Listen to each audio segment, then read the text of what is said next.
Diascofoot, le miroir du football de la diaspora congolaise.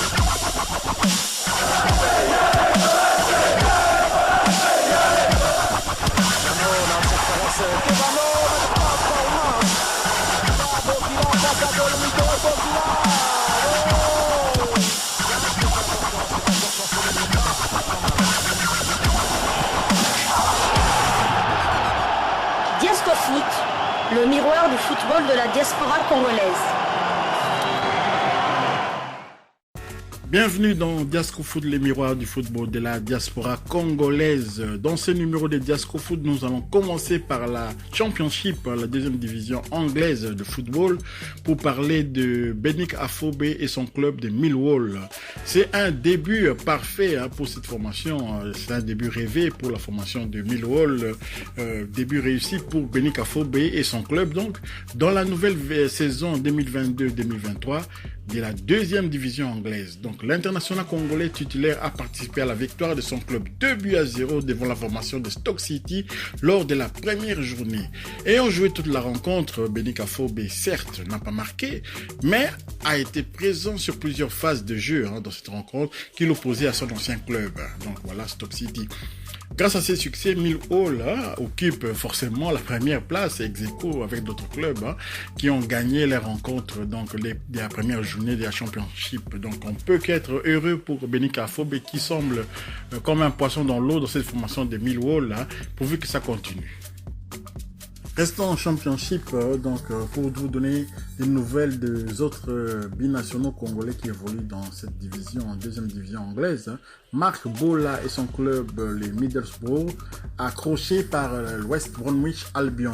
Donc, avec Marc Bola titulaire au sein de la défense de Middlesbrough, il était déjà là à l'époque avec lorsque Bola également Nesken Skebano ainsi qu'à Sombalonga, il y avait 4 Congolais à Middlesbrough, souvenez-vous, lorsque Nesken Skebano était prêté dans cette formation. Et donc Marc Bola en défense titulaire a concédé les nuls sur la pelouse de West Bromwich Albion, 1 but partout. A signalé également la présence de Grady Diangana du côté de West Bromwich Albion. Donc voilà, félicitations quand même à eux. Du moment qu'ils sont titulaires, c'est ça qui nous intéresse. Qu'ils soient titulaires, même en Championship, c'est une bonne chose. Mieux vaut être titulaire en Championship que être sur le banc, je sais pas, en Ligue 1. Voilà. Toujours dans le cadre des préparations de la pré-saison en première ligue anglaise, le club, notre compatriote Nesken Skebano Fulham a partagé avec les sous-marins jaunes de Villarreal sur le score de 1 but partout.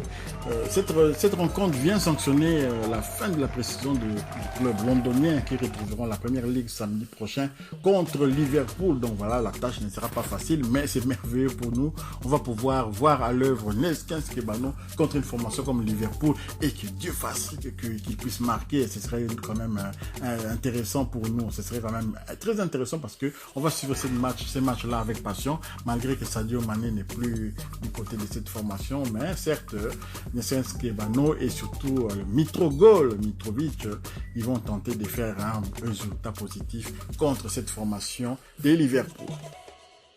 Toujours en Angleterre, cette fois-ci pour vous donner quand même des news de notre international Yohan Wissa du côté de Brentford, en match amical de pré-saison toujours là-bas.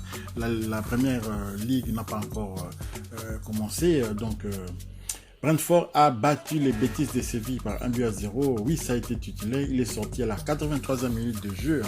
Donc voilà, Yohan Wissa, tout va bien pour lui. Du côté de Brentford, là-bas, il est souvent titulaire. Et donc, battre les Betis de Séville aussi, c'est une bonne chose pour cette formation. Rendons-nous en Écosse pour la première journée de la première ligue écossaise. Il y avait un match qui nous tenait vraiment à cœur, le match opposant Livingstone, club de notre compatriote Stéphane Omeonga au Glasgow Rangers. Le score final 1-2 pour les Glasgow Rangers quand même. Et c'était prévisible tant cette équipe quand même a beaucoup plus de coffres que Livingstone. Le jeune milieu de terrain défensif congolais a disputé cette explication qui était très disputée. Justement, cette rencontre avait été très disputée entre les deux formations. Mais c'est l'expérience qui a visiblement pris les dessus, car les Congolais, ses coéquipiers, étaient bien en place tout au long de cette partie. Mais ils ont commis des petites erreurs de jeunesse qui leur ont coûté la victoire. Donc, pour le compte de la deuxième journée, ils vont tenter de se rattraper. Ce sera en déplacement le dimanche 7 août prochain sur le terrain de Dundee United. Donc voilà, Stéphane Omeonga qui commence mal le championnat, mais c'est toujours bien de tomber sur les leaders, comme ça, enfin les leaders, mais un crack comme les Glasgow Rangers, que de pouvoir chuter contre une équipe de moindre envergure. Allez, un tour en Suisse à présent pour apprendre des nouvelles quand même de nos compatriotes. Ils sont nombreux en Suisse. Meshak Elia et les Young Boys de Berne ils ont été accrochés après un début de championnat tonitruant sans faute. Les Young Boys de Berne ont été tenus en échec par les Grasshoppers de Zurich, un but partout. Meshak Elia a effectué son apparition à la 66e minute de jeu et son club reste néanmoins en tête du championnat suisse avec 7 points, 2 victoires, 1 match nul. Meshak Elia. Donc voilà les nouvelles de notre Meshak national en attendant la poursuite de la compétition au niveau peut-être de l'Europa League conférence. On vous donnera encore des nouvelles. Donc voilà tout ce qu'on pouvait dire sur Meshak Elia. Toujours pour le compte de la troisième journée du championnat suisse, Saint-Gall s'est imposé, mes pères Shadrach Akolo. Saint-Gall, c'est le nouveau club de Shadrach Akolo. À 10-11, Saint-Gall décroche son deuxième succès de la saison contre Zurich 2-0.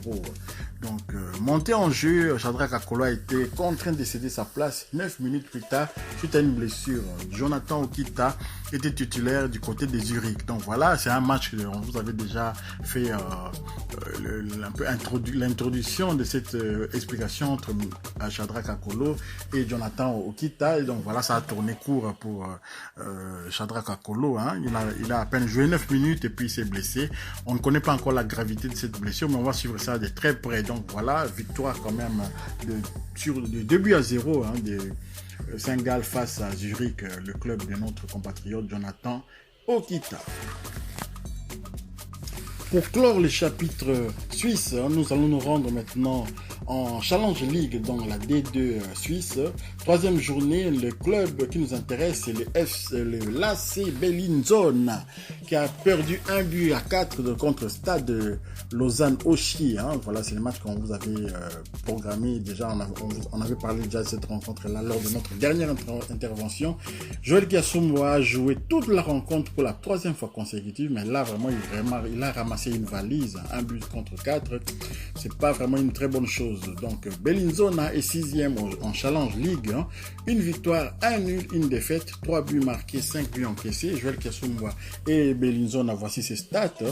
Temps de jeu 270 minutes sur 270 possibles, 3 matchs joués sur 3 matchs possibles. Et il a seulement réalisé un seul clean sheet. Pour les prochains matchs de Bellinzone en Challenge League, voici le programme. 4e journée de Challenge League, FC Vaduz contre Bellinzone.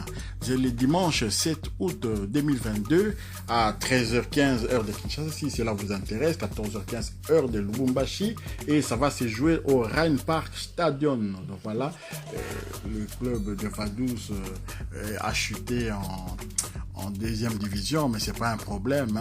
On va voir maintenant si Kiassoum et son club vont pouvoir se ressaisir, parce que vraiment 1-4 comme ça, je ne sais pas quel est le niveau du stade de Lausanne-Auchy, mais quand même, ça fait désordre de perdre comme ça à domicile. Là, c'est Bellinzone doit se ressaisir.